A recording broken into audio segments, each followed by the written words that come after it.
welcome back to another episode of Chiming with Jaleesa. It's been a while. It has been... We're not going to talk about the time that it's been because I'm here now. So if you're new here, welcome. I'm so happy to have you. I'm so thankful that you're listening or watching, depending on how you're viewing this podcast, how you're enjoying this podcast. If you are not new, welcome back. I'm glad to have you. I'm doing that awkward shit again, and I don't know how to stop. Maybe because I'm sitting on my fucking foot. Hello. Welcome back to another episode of Chiming with Jaleesa. Hello. It has been too long. It has been a while since I've last recorded and put out an episode. And I know what some people are thinking, especially those who have either seen last episode or have just been following along for a while now. That episode, as new as it is to you all, I've had it for a while, and I probably drove my brothers crazy because I took forever to edit and post the video. I love you guys so much for being so patient. So if you're new here, welcome. Go check out that video and any of the others. I like to think they're pretty amazing. I've heard great things about them being pretty amazing. Last episode also has my brothers on it, and I think it was a really fun one. If you're not new here and you're one of the lovely returners of Chiming with Jaleesa, I'm so happy to have you back. I hope you haven't missed me as much. I also hope that you forgive me for not posting. Just to jump straight into it, I genuinely sat there for the last 4 months, therefore the first 4 months of 2024, thinking, I've got nothing to say. I was really down on myself, but just like in general, because I always come onto my own podcast to record and make content in hopes of not only helping myself, but helping someone.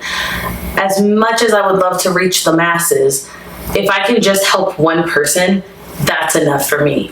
So in addition to just being kind of down in a valley and just not creating as much content recently, I also was down on the fact that I felt I wasn't helping people. Mind you, my job, my big girl job, is centered around helping people. And even then, as much as I love my student athletes, they were like, Jaleesa, you're helping us so much, and we see all that you do for us. And as much as that like warms my heart and it makes me so happy, at the same time it breaks my heart because I still don't feel like I'm doing enough. I think a lot of us hit this part in life, but also just through like seasons of you feel like you have no purpose. You have passions for things, you have capabilities, you have all these skills, but you don't feel like you're doing anything worth doing. And that's been my life for a little bit now. I don't know if I've talked about it before, but something that comes up a lot with me, and I think most of my generation, is the idea of imposter syndrome. And so I think that's definitely something I'm working through now. I'm not going to ever sit here and pretend that it's easy because, as I've just said, I'm struggling. I'm having a hard time. But I wouldn't give it up for anything because otherwise I'm not moving forward. Otherwise I'm not growing. Otherwise I'm not making strides to where I want to be. So if I just sit there and give up, now I'm really not doing what I want to. Now I'm really sad. So I am taking the last, I'll say 3.5 months / the 3.5 beginning months of this year to really just get through that season. Get through that season of winter of just like, kind of pulling back, recentering myself, figuring out what I want to do, finding that fire inside again for me to not only record, but just go about my day. I've mentioned this so many times on my podcast, but like finding the little things in life really make, for me, make life easier to move through and want to like experience. I sat there for a long time like, if I just don't do it, or if I just don't do my podcast anymore, like I'll be fine, like I'll find something new. But at the end of the day, I do these podcasts for everybody who listens and watches as much as I do it for myself. A lot of what I say is not only what I need to hear, but it's stuff that I went through that I'm watching other people go through. And it can be really, really hard, especially as a 25-year-old that is still coming to terms with so many things that have happened to me in life. So, again, I spent a while thinking I had nothing important to say, therefore I shouldn't talk. Therefore, I shouldn't record anything, to the point where I sat here and I first started recording and immediately got nervous again. Mind you, I have so many videos out at this point. I sat there just nervous because I was like, you know what? I don't even know how to start these anymore. I don't even know if anybody's going to listen to it. But at the end of the day, the people who are going to listen to it are going to listen to it. And even if nobody listens to it, which I hope isn't the case, but even if nobody listens to it, I've got a lot to say. Therefore, I'm going to say it. So one of the things that I took from my little hiatus is the fact that, one, I don't have to have the answers right away. I don't have to come to terms with things right away. And the most important one for me is that giving myself grace is such a roller coaster of a journey. There are days that I'm so gentle with myself, I think I'm made of glass. There are days that I'm so harsh on myself that nothing phases me, and I realize I've just built up an emotional wall to keep everything else in my life running as smooth as possible. When in reality, I'm sitting there suppressing everything to make it through. I would say I went back into survival mode for a while, and it was comforting but scary at the same time. Anybody who is listening or watching this that has been and experienced that lifestyle of being in survival mode understands that there's a comfort to be in that place. Simply because your brain knows it, your heart knows it, you know how to protect yourself in that space. Whereas once you start living freely again, once you start living for you again, once you start living again, it can be really scary, it can be very daunting, because all of a sudden you're pushing yourself outside of that comfort zone. You are talking to people, going places, doing things that you withheld while you were in this season because you were comfortable. Even in my hiatus of that survival mode, I was uncomfortable with the fact that I had thought I had made so much progress. Let me rewind. I have made so much progress. And I just, once again, realized that there's so much power in words, because it wasn't a past thing. I didn't make progress and then lose all of it. I had a small little step back. That's okay.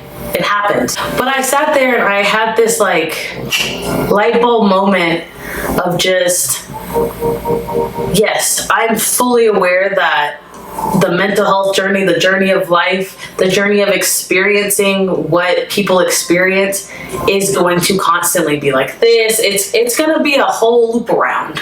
It's going to be a whole experience that maybe you go back and you experience the same thing a couple of times. That's because you didn't learn from it the first time. Trust me, I know from experience.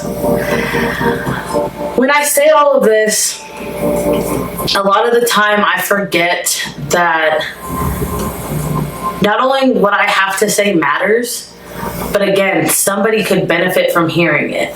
And I say this because, again, I work with student athletes. I am 25 years old. I am working with collegiate student athletes, not only through their academic career, but through life. Again, I was in the same position of being 18. I graduated at 22. I was in that gap of like having no clue what life is. 22? I think I was 22 when I graduated. I don't know. But I had spent all of this time thinking like, oh, I have to have everything together. I gotta have my life down. Chat. I don't. Still don't plan on it, because where's the fun in that? But I do have such an opportunity of working with these student athletes, and again, I'm watching them go through a lot of what I went through, and where I feel the most successful, purposeful, all of those things is when I'm taking that moment. Maybe I'm not doing something involving their academics, but I'm sitting there talking to them, because at the end of the day, they're people. And I tell them this all the time, especially when they're at this point where they are feeling very low, very just drained, exhausted, burnt out, to the point where they're probably sick of hearing this from me, but you can't pour from an empty cup. And I say that, and of course we hear me getting a little choked up, because I am not somebody that goes to my student athletes, goes to my friends, goes to my family, and says all these things and acting like, oh, I'm so perfect, I have it down, and I don't even worry about it anymore. Like, no, I say these things to them because I'm still working through it. I will never look at any of my athletes and be like, oh, well, it shouldn't be that hard for you to do, because I did it. Because they watch me struggle too. One thing that I take pride in, especially when it comes to my job, is that I am comfortable with the idea of vulnerability. And that is, has its pros and its cons. But at the end of the day, it teaches other people it is okay to be vulnerable, and it is okay to share yourself with other people to get help that you need. I used to be so closed off. I used to not tell anybody anything. I used to really, really keep to myself. And I noticed that during those periods of time, I struggled a lot, and I felt alone, and I felt like there was no tomorrow for me. And that was really hard to live with. So now that I have this opportunity to start people on the idea of connecting with others and building their own community, and honestly being selective about who you allow into your community, into your circle, because I've said this before, you are most like the 5 people you hang around the most. Therefore, if you do not like what these other people are doing, turn around and look at the mirror, because you're probably doing something similar. And if you're not, why are you still hanging around those people? I'm not saying you can't communicate with them, hang out with them, but I'm saying don't keep them a part of your inner circle if you don't like what they're doing. I will never be a hypocrite. That in itself was a terrible statement. I try my best not to be a hypocrite, because it's hard to sit there and tell somebody, oh, make sure you're taking care of yourself, find something you like to do for you, make sure you're eating 3 meals a day, make sure you're getting all the nutrients, make sure you're drinking water, and then I turn around and not do it. I turn around and suffer silently. That's not me being a good role model, a good person for them to look up to. And the first time I started talking about that viewpoint that I have on me working, it was really, really hard, because I was like, I'm only 25. At the time I was 24, but I was like, I'm just a kid. And I talk about this all the time of being a kid, because I just graduated grad school last year, not even fully at a year yet. So for me to sit here now in this place of influence, I guess I can call it, it's hard, because I sit there and I'm like, I know what I struggled with, and I know what I pushed through, pushed down, pushed to the side, and I know what it did to me. And the best thing I can do is share some of those experiences with other people, so they can understand they're not stuck in that place. They're not forced to live in that bad memory, in that bad situation, in that bad feeling anymore. And the reason I say I don't want to be a hypocrite about it is because there are times that I'm sitting at work and I look like I am run ragged. And as embarrassed as I kind of just got to say that, because literally you could see it in my face at times, and I feel bad, because it's I don't hate my job. I genuinely love my job. I get, like I said, an opportunity to help people in ways that I did not have help.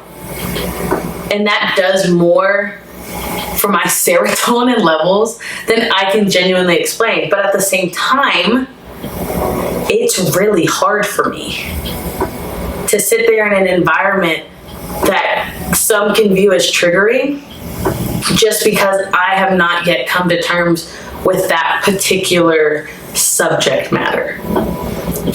So in saying all of this, I often think to myself about how not only can I help them in general, but I can help them build healthy habits. I can help them find coping mechanisms that aren't harsh or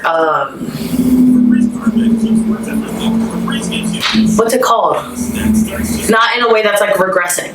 I can help them, just learn to be the favorite version of themselves. And you guys have heard me say that so many times. There is no best self. There is no best place to be. There is no immediate, this is the only definition of success. And again, that is something I'm still working on because it's hard for me. It is hard for me to sit there sometimes and say, I am on the right track. I am successful because of X, Y, and Z. Everything in our society gets measured by a number, by, literally a number. Whether it's money, a statistic, a result, whatever the case may be, there is something somebody is waiting for. That's, for me, my perspective, that's not how life should be lived. It makes it really hard. It creates these mental barriers, these stigmas that if you are this definition, you have to do this to be successful.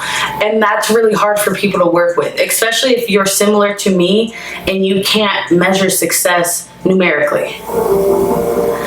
My version of measuring success is how happy am I? How do I feel when I look at myself in the mirror at the end of each day? Do I hate who's looking back at me? Because if I do, there's some changes I've got to make.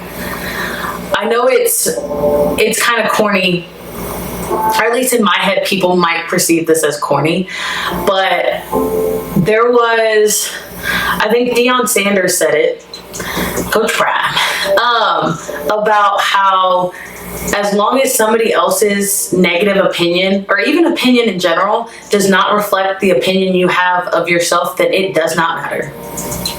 If you are so worried about what all of those people over there are thinking about you, you are focused on the wrong thing. And that's hard because our society has made everything a social construct. If you don't go out much, people are going to judge you for that. If you go out too much, people are going to judge you for that. If you find a style you're comfortable in, people are going to judge you for that. It does not matter what you do, people are going to judge you. One thing I think about a lot, and I learned this, I appreciated it more in college because I had a professor always say that, you have to be a lifelong learner. There's always something to be learned, whether it's a skill you want to do, whether it is a concept, it is somebody else hearing from experience, whatever the case may be, you can always learn something from someone, from something. And so what I'm trying to get across to all of you and my student athletes that I work with on a regular basis is that there's no shame in making a mistake. Obviously, if it's a real big one, different conversation. But in terms of being a collegiate athlete, that's the safest place for you to make a mistake. And that goes for your sport, for academics, for your regular life. It is okay to mess up. You can't stay there and sit there and continue to think about how bummed out you are that you made a mistake. What you can do is look at what comes next. Hey, what should I do different next time? Hey, how can I change this so I can get a better result, a better outcome? Here I go talking about results again. But I'm trying to show them through me going through life now that there's no shame in messing up. Everybody is going to tell you you need to be perfect. You need to do this, that, and the third. Don't mess up. Be perfect. Be amazing. Be this standard, this numerical standard, and everything will be okay. That's not true. And I know that's not going to sound good to hear, and nobody wants to hear stuff like that. But if you put yourself in a bubble, in a box, you're the only one with the key to get back out. In this role that I'm now in, I have learned that there's no shame in growing together. There are things that I learned from people younger than me, older than me, the same age as me. It does not matter. Everybody has such a different life experience that you can afford, and it would benefit you, or as my dad would say, it would behoove you to to learn something from somebody else, talk to somebody, reach out to somebody that is in the same job as you that you would love to talk to, just to pick their brain. You don't need to ask anything from them besides a conversation.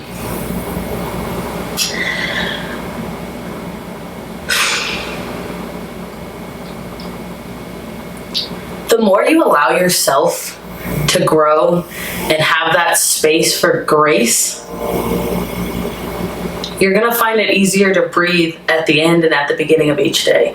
I used to wake up dreading anything, like waking up and giving effort. I used to hate it. I used to go to bed like, we gotta do this tomorrow. I don't have that. There are days I still have bad days. I still have bad weeks, but I don't have a bad life. I have bad moments. I have days that feel like they're never going to end and that they're going terribly wrong. But I'm all more grateful for them because they're going to teach me something. And like I said in the beginning of this episode, sometimes it takes a while for me to figure out what I was supposed to learn from that episode. Sometimes it takes a while to learn what you went through that for. What was the purpose? What were you supposed to get out of that? But the worst thing you can do is give up on trying to find that. Like coming to peace with whatever you went through. My most recent example is that I just felt very out of myself. I did not feel like me. I didn't feel like I was waking up and choosing the things I wanted to choose. And that made life really hard because I wasn't getting any enjoyment out of it. And then I started choosing me again. So I encourage you to choose you again. I encourage you to choose you every single time. And that's how you're going to get a lot more out of life, in my opinion.